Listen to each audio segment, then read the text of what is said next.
Assalamualaikum warahmatullahi wabarakatuh. Selamat pagi. Kita berjumpa lagi di pembelajaran IPA, khususnya kelas 7 A, B, C, dan D. Pada bab 1 ini, kita akan mempelajari objek IPA dan pengamatannya. Kemudian materinya yaitu pengukuran sebagai bagian dari pengamatan.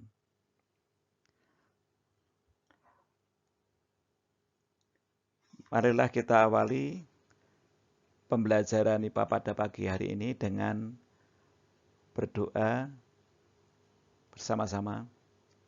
Bismillahirrahmanirrahim.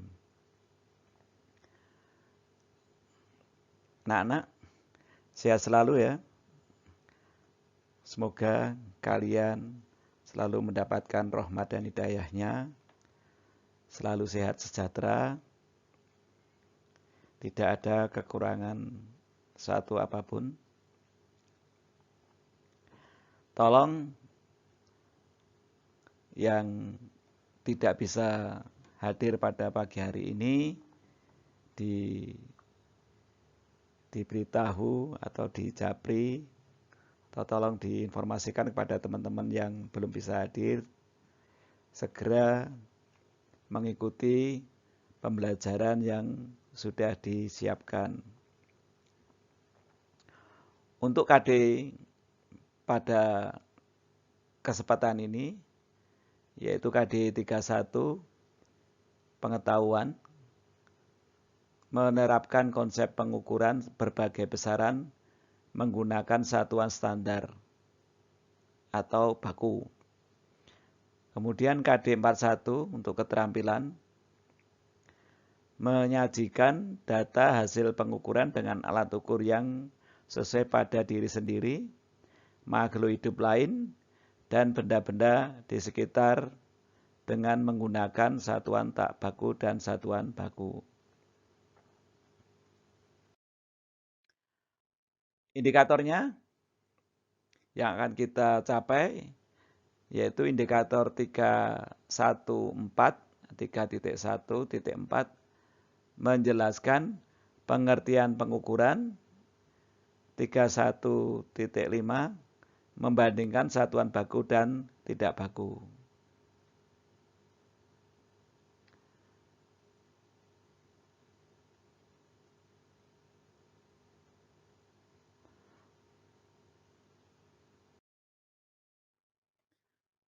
A untuk penyelidikan IPA.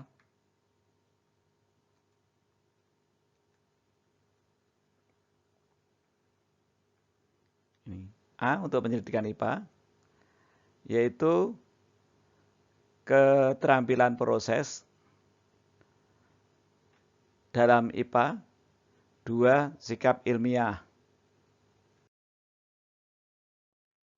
Keterampilan proses dalam IPA meliputi keterampilan proses sains dasar, basic skill, dan B. Keterampilan proses sains terintegrasi atau integrated skills. Untuk keterampilan proses sains dasar,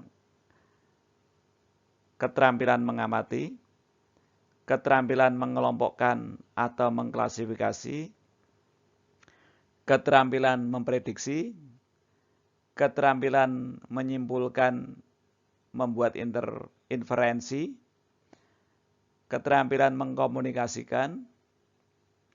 Untuk B, keterampilan proses sains terintegrasi, merumuskan masalah, mengidentifikasi variabel, kemudian mendeskripsikan hubungan antar variabel, mengendalikan variabel, mendefinisikan variabel secara operasional, memperoleh dan menyajikan data, menganalisis data, merumuskan hipotesis, merancang penelitian, dan melakukan penyelidikan atau percobaan. Sikap ilmiahnya mampu membedakan opini dan fakta, berani mencoba, jujur, teliti, selalu ingin tahu, dan objektif. Mau bekerja sama, terbuka dan fleksibel, bertanggung jawab, ulet dan gigih, mensyukuri karunia Tuhan. B. Pengukuran sebagai bahan dari pengamatan. Nah, yang akan kita pelajari untuk pertemuan pada pagi hari ini yaitu 1. Pengukuran. Kita tekankan pada pengukuran. 2. Besaran pokok. Jadi topik pada pagi hari ini yang akan kita tekankan yaitu materinya pengukuran dan besaran pokok. Untuk pertemuan berikutnya nanti akan kita bicarakan besaran turunan, kemudian besaran vektor dan skalan. Kalau ini nanti akan kita bicarakan di pertemuan yang akan datang. Apa itu pengukuran? Pengukuran adalah kegiatan suatu besaran yang diukur dengan besaran sejenis yang dipakai sebagai satuan. Yang dipelajari dalam pengukuran, satuan baku dan tidak baku, pengukuran langsung dan tidak langsung, kesalahan dalam pengukuran, ketelitian dalam keselamatan.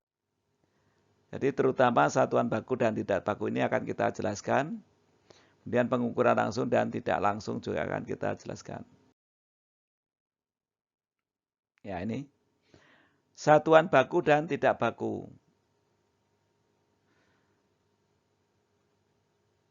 Satuan adalah standar ukuran dari suatu besaran. Mencakup apa? Satuan tidak baku dan satuan baku. Nah, yang tidak baku seperti ini. Kita punya contoh A, yaitu jengkal. Contoh B, hasta. Depa. Contoh D, kaki. Nah, untuk mengukur panjang suatu benda, kita bisa memakai jengkal atau pakai hasta.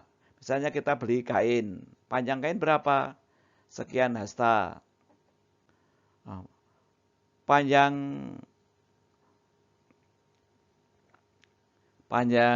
misalnya ini tembok kelas 7A misalnya. Itu bisa kita ukur pakai jengkal. Bisa kita ukur juga pakai depa. Sekian kali depa. Tetapi untuk depanya anak yang kecil dengan anak yang besar beda. Kemudian tangannya anak kecil, ya jengkalnya anak kecil dengan anak yang besar beda juga panjangnya. Kemudian memakai hasta. Hastanya anak kecil, anak TK dengan hastanya anak SMA beda. Dengan demikian satuan ini tidak bisa dipakai sebagai satuan yang baku. Nah, bisa mengalami perbedaan pengukuran. Tidak sama nanti hasil pengukurannya. Dengan demikian perlu dibuatlah alat ukur dengan menggunakan penggaris atau mistar. Nah, ini bisa dibagi antara penggaris yang satu dengan penggaris yang lain. Misalnya punyanya Ali dengan punyanya Budi. Siapa yang tidak punya penggaris? Anak-anak pasti punya penggaris di rumah. Jadi untuk masing-masing penggaris dipakai untuk mengukur panjangnya meja atau panjangnya papan tulis akan sama hasilnya. Misalnya panjang papan tulis diukur berapa sentimeter. atau panjangnya meja diukur berapa sentimeter. Ya, kalau yang melakukan Ali misalnya panjangnya papan tulis 2 meter, maka Budi pun akan melakukan pengukuran yang hampir mirip, yaitu mendekati 2 meter atau bahkan sama persis 2 meter. 2 meter, ya. Atau pakai satuan sentimeter juga boleh. Misalnya ketemu 200 cm, yang satu lagi misalnya 202 cm, ini hampir sama. Jadi ada perbedaan sedikit mungkin karena kesalahan teknis atau ada pergeseran yang tidak disengaja. Nah, seperti itu kurang lebihnya perbedaan antara satuan baku dan satuan tidak baku. Kita lihat berikutnya. Pengukuran langsung dan tidak langsung. Pengukuran langsung adalah pengukuran yang menggunakan alat ukur sehingga bisa diperoleh hasil pengukuran secara langsung. Contohnya, mengukur lingkar pohon dengan menggunakan meteran. Tidak langsung adalah pengukuran yang membutuhkan proses minimal 2 langkah untuk mengetahui hasil yang diukur. Contohnya, mengukur lingkar pohon dengan melilitkan tali. Lalu panjang tali diukur dengan penggaris lagi. Jadi, tali hanya dipakai alat bantu sementara. Tetapi penggaris atau mistar dipakai sebagai alat bantu untuk menentukan panjang atau diameter pohon yang sesungguhnya.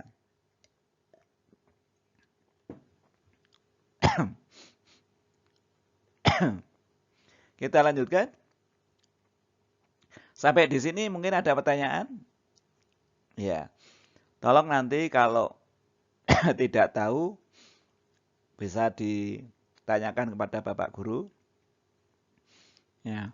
Yang penting-penting silakan nanti dicatat ya, atau diulang lagi untuk rekaman videonya. Jadi bisa dilihat lagi, ditayangkan, kemudian dicatat yang penting-penting. Kita lanjutkan. Kesalahan dalam pengukuran. Kesalahan dalam pengukuran menyangkut apa? Kesalahan sistematis dan kesalahan acak. Untuk kesalahan sistematis bisa jenis kesalahan sistematik, kesalahan alat ukurnya, kesalahan manusianya, kesalahan lingkungannya.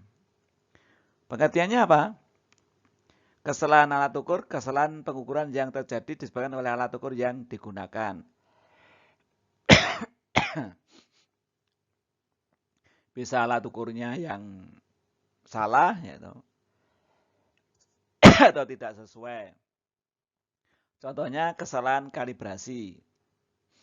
B. Menunjukkan nilai 0 bergeser dari titik 0 yang sebenarnya.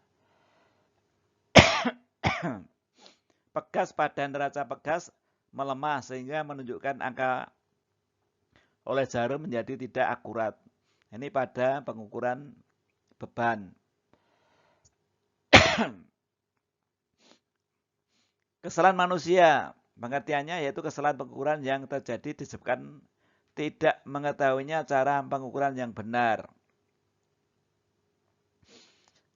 Atau contohnya yaitu kesalahan paralak, yaitu kesalahan pembacaan skala analog pada sudut yang salah. Memang sebaiknya membaca itu adalah tegak lurus atau di atasnya persis untuk skala atau garis-garis yang akan kita lihat. Saya ulang lagi bahwa kesalahan paralak itu adalah kesalahan pembacaan skala analog pada sudut yang salah. Jadi sudutnya yang bagus itu adalah tegak lurus terhadap bidang datar yang diukur. Gitu. Atau bisa kita buat coretannya.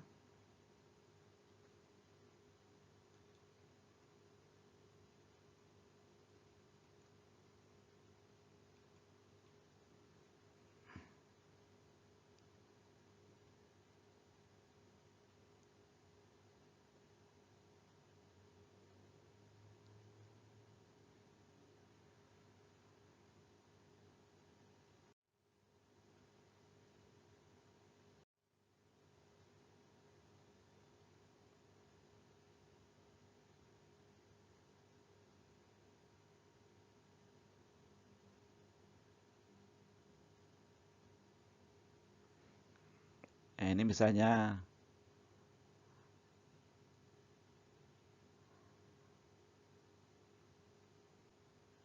ya, ini mata kita, kemudian melihat, nah, jadi seperti ini. Jadi cara membaca skalanya,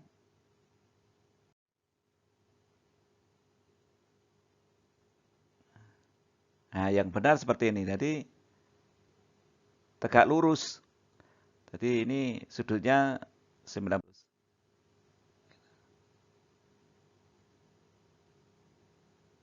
Jadi gitu. Jadi membacanya sana. Jangan dilihat dari sini. Jadi ini objek yang kita lihat di sini. Hati-hati. Nah gitu ya. Jadi kalau mata melihatnya dari sini,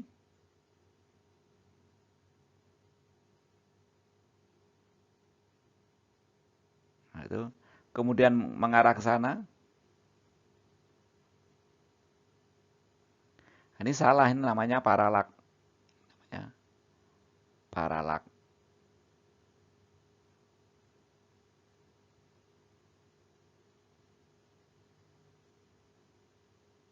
Nah, jadi maksudnya seperti itu ya. Jadi kesalahan paralak yaitu kesalahan pembacaan skala analog pada sudut yang salah. Jadi sudutnya itu harus tegak lurus sana. Jadi jangan dilihat dari bawahnya menuju ke sini, nggak boleh. Jadi ini atau dari sini juga nggak boleh, kalau dari atas ini nggak boleh. Ini yang salah.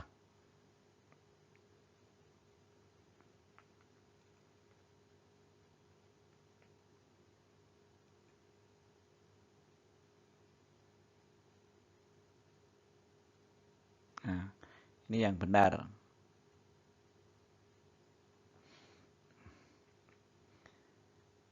Kita lanjutkan untuk kesalahan lingkungan.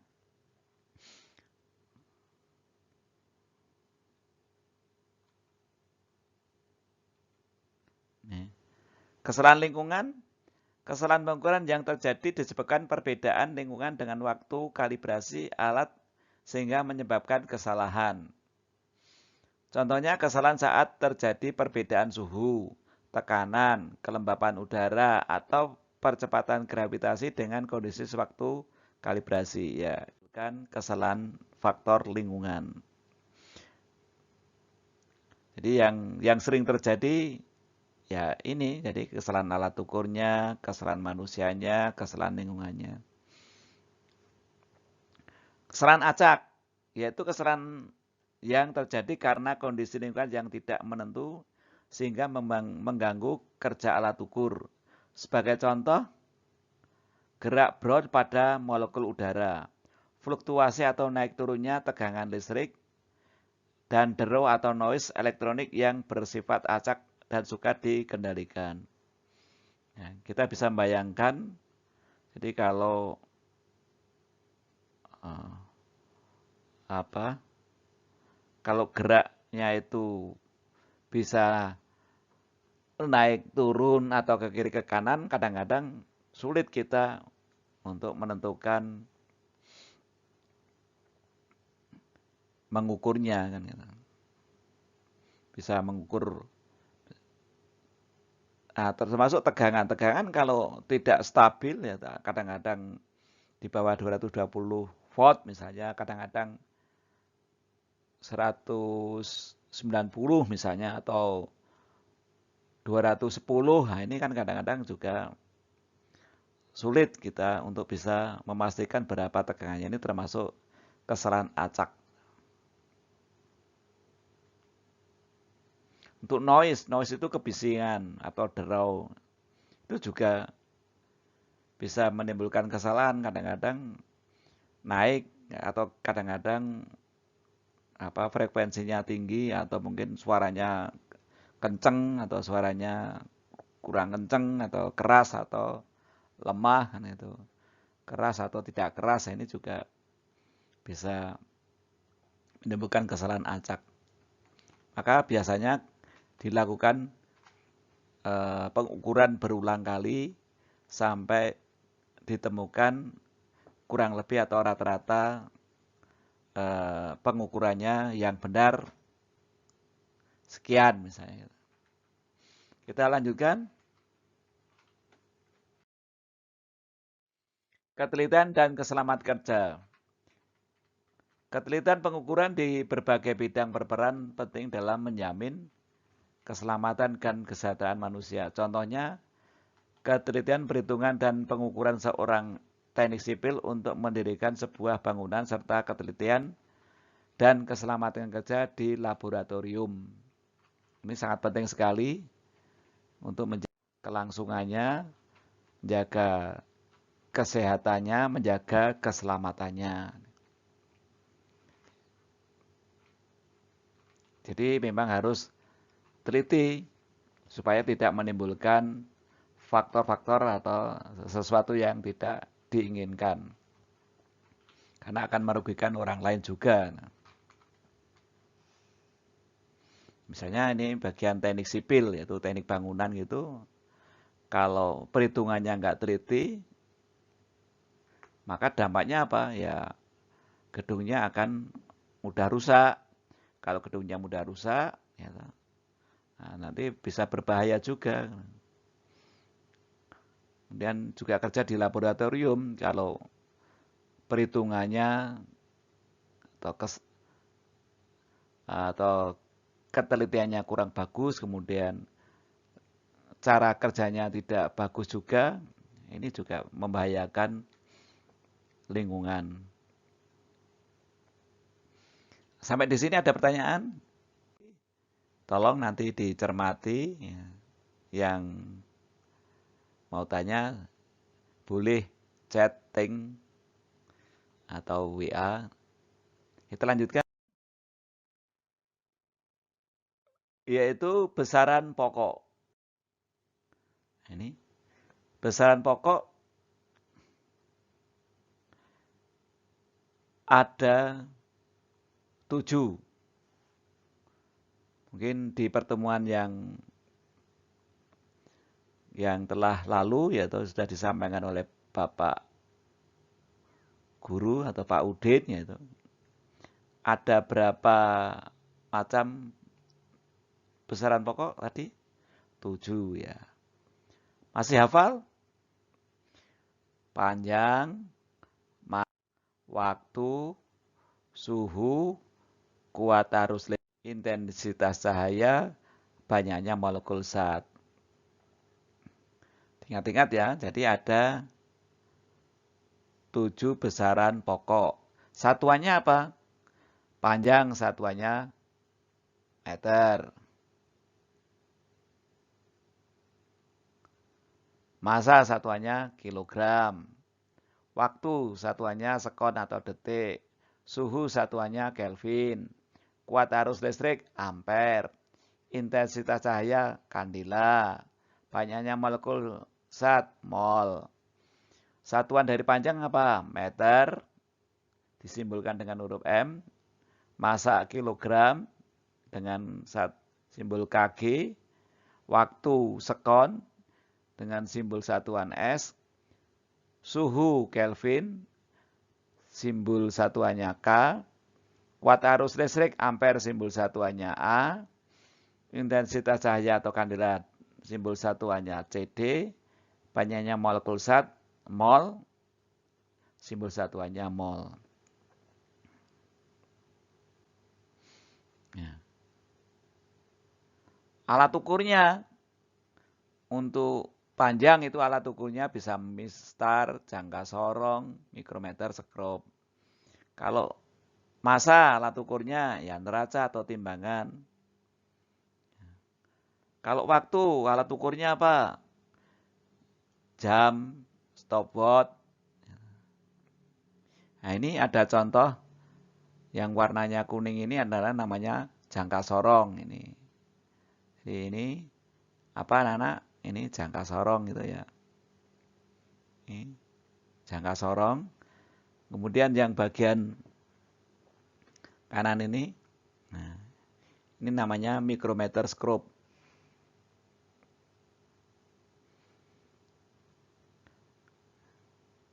punya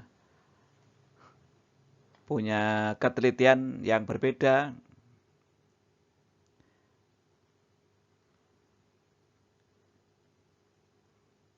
Ya, ya kapan-kapan nanti bisa kita coba praktek ya. Kalau anak-anak di rumah mungkin orang tuanya atau kakaknya atau omnya punya alat jangka sorong, ya bisa nanti tanya pada saudaranya gitu, bagaimana cara menggunakan jangka sorong, bagaimana cara menggunakan mikrometer scope kan itu.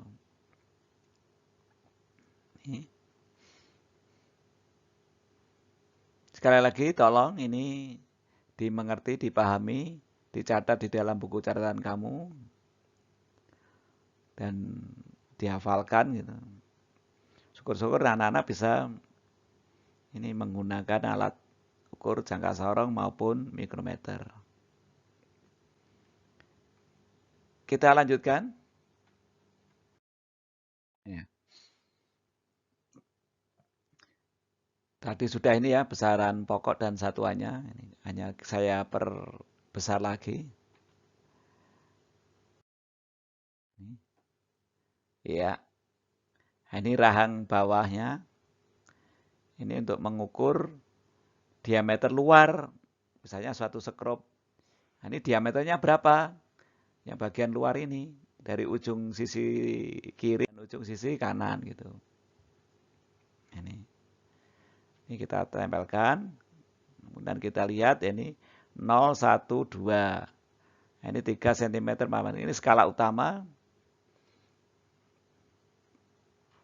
Ini skala utamanya.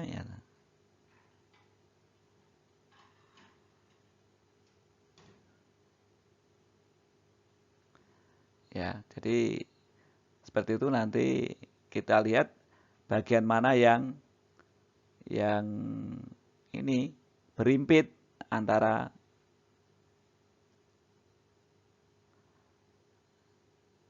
ya, ini 2 cm lebih. Nah, kemudian panjangnya berapa? Coba kita lihat di berikutnya ini. Jadi kalau sudah ini klik ini dari sini sampai sini ya ini 2 meter. Ini 0, 1, 2 meter. Nah, 2 meter ini kan hampir 2 meter setengah. Ini 3 maaf ya. Jadi tidak 2 meter tapi 2 cm. 2 cm. Jadi ini 2 cm. Ini 3 cm. Ini 2 cm lebih hampir 2,5 kan gitu. Tapi di sini kok ragu-ragu, kok 2,5-nya kurang lah ini. Jadi bagaimana cara mengukurnya itu? 2,4, nah ini bagian sini ketemunya 4 gitu ya. Ini 4, 1, 2, 4 gitu. Ya. 2,4 lebihnya berapa? Nah ini lebihnya 0,07. Pada angka 7 ini yang beringkit di antara skala utamanya ini yang bawah. Jadi bawah ini skalanya dari 0, 1, 2, 3 sampai 10 skala.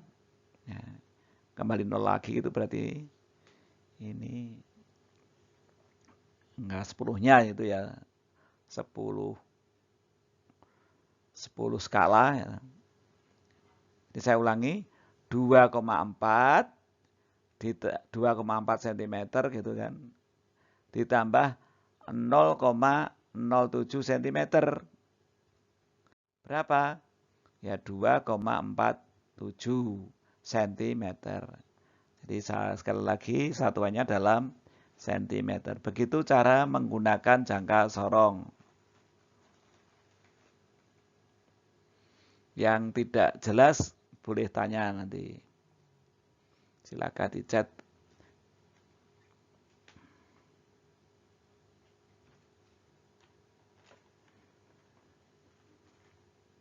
Lanjut. Nah, kalau ini micrometer scope. Nah, ini mengukur benda-benda yang sangat tipis sekali atau sangat kecil sekali. Nah, ini satuannya dalam milimeter. Nah, seperti ini. Ini adalah berapa tebal bola ini. Nah, ini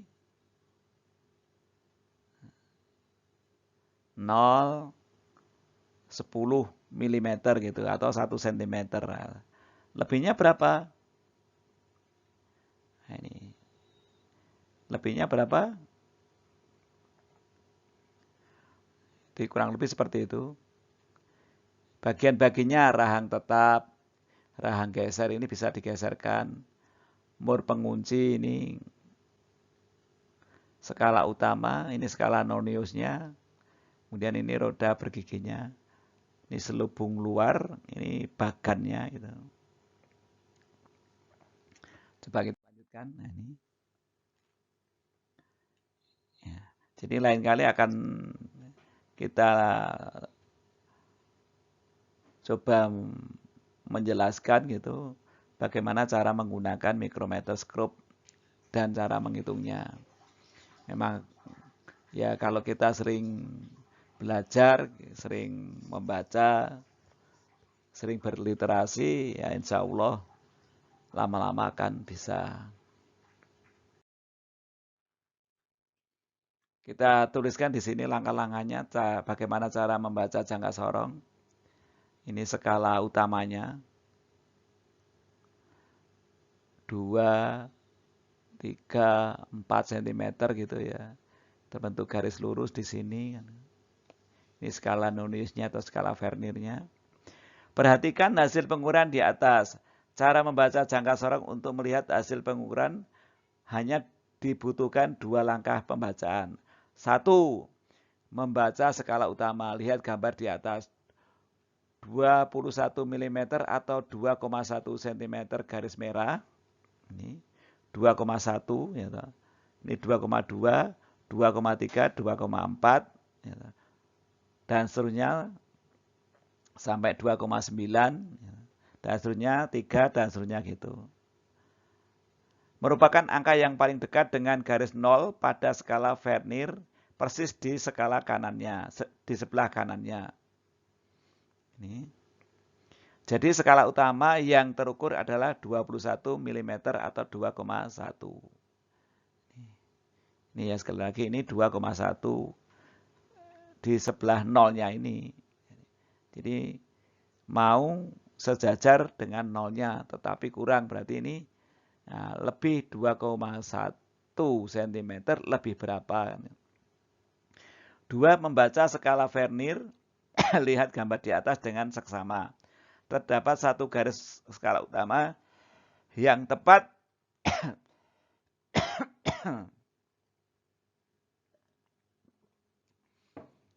bertemu dengan satu garis pada skala Vernir. Pada gambar di atas garis lurus tersebut merupakan angka 3.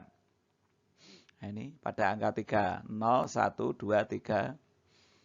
Pada skala Vernirnya, jadi skala Vernir yang terukur adalah 0,3 atau 0,03 cm.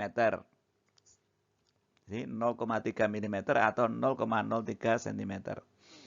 Untuk mendapatkan hasil pengukuran akhir, tambahkan kedua nilai pengukuran di atas, sehingga hasil pengukuran di atas sebesar 21 mm tambah 0,3 mm sama dengan 21,3 mm atau 2,13 cm. Ini kita jadikan dalam skala satuan cm. Nah, yang micrometer scope cara membacanya. Pembacaan di micrometer scope dilakukan pada 2 bagian, yaitu di skala utama dan skala nonius atau Vernir. Skala utama dapat dibaca di bagian slave dan skala nonius dapat dibaca di bagian timbel.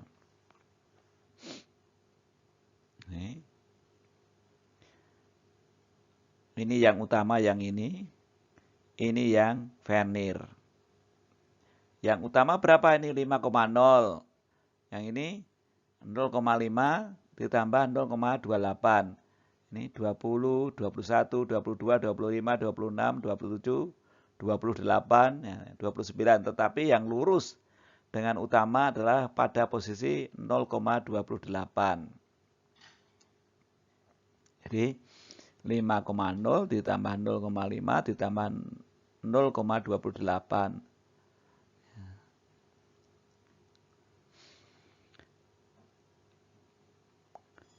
Untuk skala utama dapat dilihat bahwa posisi stibel telah melewati angka 5 di bagian atas. Ini bagian atas. Dan pada bagian bawah garis horizontal telah melewati satu strip 0,5 mm.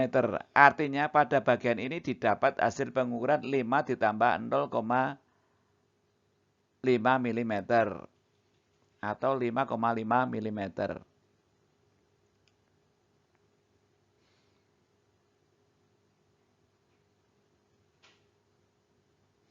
Pengukuran juga dapat dilakukan dengan prinsip bahwa setiap satu strip menandakan jarak 0,5 mm. Dikarenakan terlewati 5 strip di atas garis horizontal. Ini garis horizontalnya sana. Di atas garis horizontal dan 6 strip di bawah garis horizontal.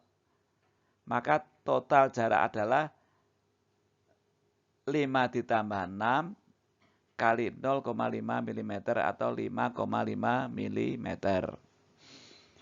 Pada bagian kedua terlihat garis horizontal di skala utama berimpit dengan angka 28 di skala nonius. Artinya pada skala nonius didapat tambahan panjang 0,28 mm. Jadi sekali lagi ini yang tadi saya tunjukkan. Ini berimpit pada skala nonius 28 berimpit dengan skala utamanya ini lurus ya. Maka hasil akhir pengukuran mikrometer skrup pada contoh ini adalah 5,5 ditambah 0,28 sama dengan 5,78 mm. Nah, gitu ya.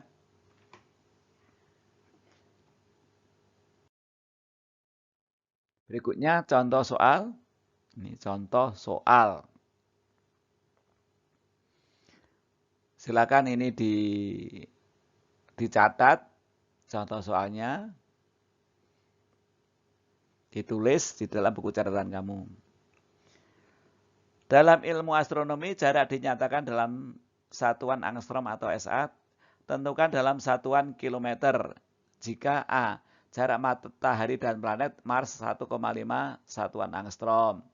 Jarak matahari dan planet Jupiter 5,2 SA. Dan jarak matahari dan planet Saturnus 9,58 SA. 1 SA jarak bumi ke matahari sebesar 150 juta kilometer. Sehingga jarak matahari ke planet Mars 1,5 SA sama dengan 1,5 kalikan 150 juta kilometer. Sama dengan 225 juta kilometer. Dengan cara yang sama 5,2 SA ya 780 juta kilometer. 9,58 SA 1,437 juta kilometer. Contoh kedua, Joni mengukur panjang benda menggunakan jangka sorong, diperoleh data sebagai berikut. Ini. Nah, hitunglah hasil pengukuran yang diukur Joni. Penyelesaiannya, pengukuran menggunakan jangka sorong diketahui dengan menjumlahkan hasil pengukuran yang ditunjukkan oleh skala nonius dan skala utamanya. Hasilnya sebagai berikut. Skala utamanya 1,1 lebih gitu. Ini di bawahnya ada angka 0 ini, atasnya adalah 1,1 lebih ini. Lebihnya berapa? Nah, ini yang berimpit di sini angka berapa? Kita telusuri. Skala utamanya 1,1 cm. Skala noniusnya 7 kali 0,01 cm. Ini pada bagian angka 7 ini yang berimpit. Ini. Hasilnya 1,1 cm tambah 0,07 cm yaitu 1,17 cm. Jadi hasil pengukuran panjang benda menggunakan jangka sorong diperoleh 1,17 cm. Jadi sekali lagi ini 1,1 karena mendekati angka 0 ini jadi masih kurang dari 1,2 lebih dari 1,1. Kemudian kita teliti bagian bawahnya ini yang noniusnya pada skala 7 nomor 7 ini yaitu angka 7 ini berimpit dengan atasnya, maka dipakai ini 0,07 cm. 7 kalikan 0,01 sama dengan 0,7 cm. Hasilnya 1,17 cm. Begitu cara menghitung jangka sorong. Jadi ini 5,5, ini 41, 42, ini 43, 46. Jadi yang kita pakai 42-nya. 42 kali 0,01, 0,42. Ini kita jumlahkan, ketemu 5,92 mm. Oh iya, pertanyaan tentukan massa setiap benda gitu ya. Ya, mungkin seperti itu yaitu materi pembelajaran untuk pengukuran pada pagi hari ini. Mohon maaf jika ada kekurangannya. Jadi yang tidak jelas bisa kita bahas lagi atau boleh ditanyakan melalui WA atau bisa japri dengan Bapak Guru. Ya, demikian untuk kegiatan pembelajaran pada pagi hari ini. Sekali lagi mohon maaf bila kurang berkenan atau mungkin ada yang kurang jelas bisa bertanya. Sekali lagi tolong dicatat soal-soal dan penyelesaiannya. Besok akan kita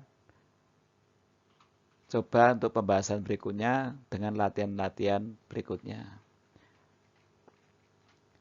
Oke, kita tutup pertemuan pada pagi hari ini dengan membaca hamdalah. Alhamdulillahirabbil alamin. Wassalamualaikum warahmatullahi wabarakatuh.